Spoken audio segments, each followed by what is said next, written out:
Akalar, bugun sizlar bilan bozordagi eng arzon mashinani obzorini qilamiz. Qani yuringlar, boshladik. Qarshimizda bozorimizdagi eng arzon mashina hisoblanib, shu mashinaning narxi 10 ming dollar turar ekan.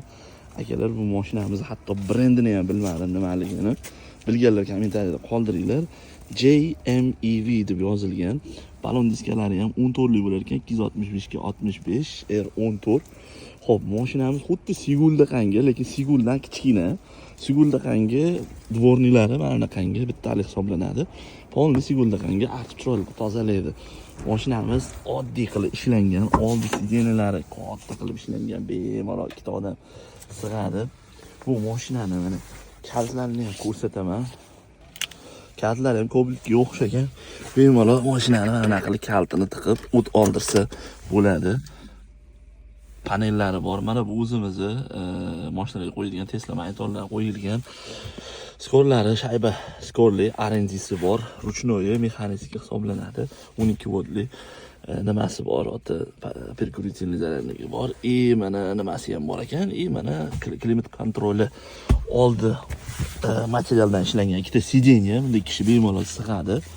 Xo'p, mashinamiz 200 kilometr masofa bosib o'ta olar ekan to'liq zaryad bilan. Orqasiga to'g'risi kishidan boshqa odam o'tirolmaydi, katta odam o'tirolmaydi, kichkina. Ushbu mashinamiz asosan kichkina masofalarga, katta odamlarga yoki ayollarimizga olib berish vashi zo'r bo'ladi. Zato maktabga, bolalarni bog'chaga olib borib kelgani ham shu zo'r. Orqasida kichkina bagaj bor, zaryadnilar ham beriladi ekan. Oynaylik bagajidan iborat. EV2 deb nomlanar ekan. JMEV degan kompaniya bu. To'g'risi, ushbu mashinamiz motori bo'lsa 50 bo'lishi kerak. Juda ham arzonga, kichik kattaligi Matizcha keladi ushbu mashinamizni. Agar qiziq bo'lsa, pastdaman ushbu mashina sotayotgan akamizning nomerlarini qoldiraman. Qiziq bo'lsa, o'sha akamizga telefon qilib, ushbu mashinani bemalol xarid qilishingiz mumkin. Lekin borib bozordagi eng arzon elektromobil mana shu bo'ladi.